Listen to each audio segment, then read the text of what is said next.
In the heat of the Black Power movement of the 1960s and 1970s, black artists gave an emblem to liberation with their portrayals of the gun as a symbol of self-defense and self-determination. Using only one or two colors, Emory Douglas's striking and iconic print images defined revolution for the black masses.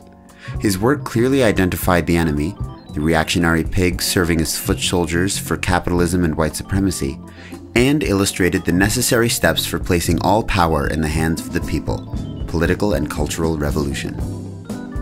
The most important work of Douglas's images, though, was their depiction of the gun and the revolutionaries who wield it. These images paint the gun as a prerequisite to self-defense and ultimately self-determination, the conditions that the Black Panther Party deemed necessary to defeat police brutality, neighborhood occupation, and imperialist domination.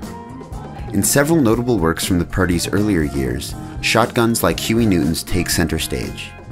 As the party grew from a community organization to a national political force with international connections, shotguns were replaced with Soviet-made AK-47s.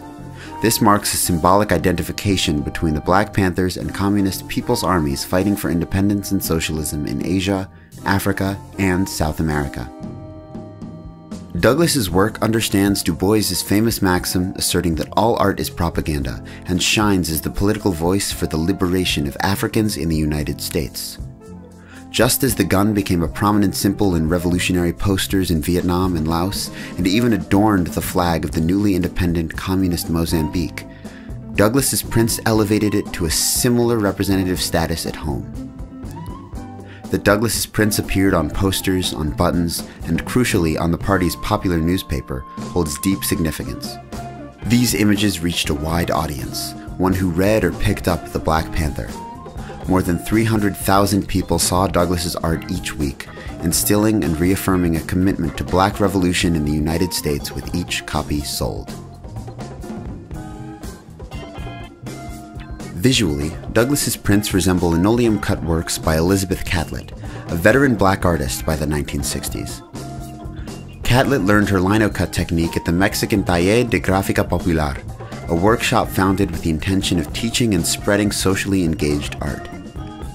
Though her sculptures were winning awards as early as 1940, Catlett continued to produce bold and resonant works until her retirement in 1975. That year, still in the throes of the Black Power movement, Catlett's work also took up the gun as a visual signifier of liberation. Her piece, Harriet, depicts Harriet Tubman proudly gripping a shotgun as she points newly emancipated black folk to freedom.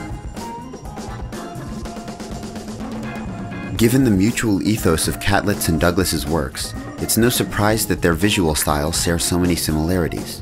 The prints in the Black Panther carried forth the torch of Catlett's earlier lino cuts and helped them lay the foundation for her own creations working with the gun.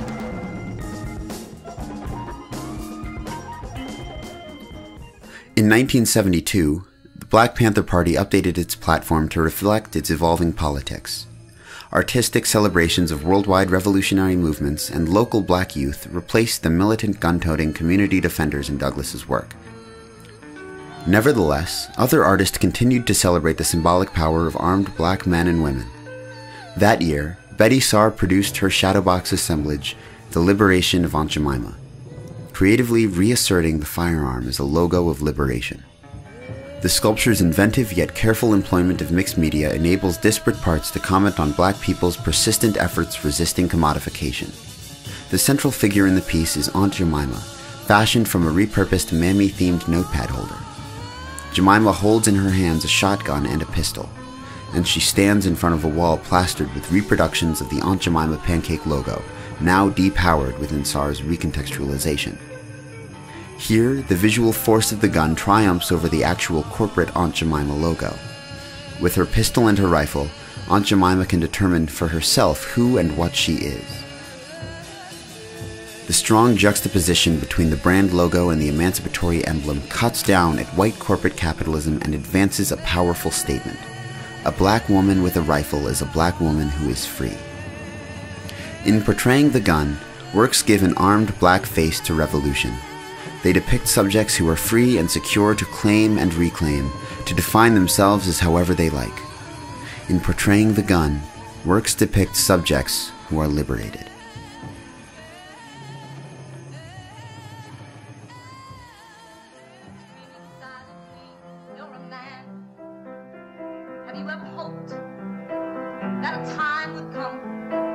when your voice could be heard in a noonday sun?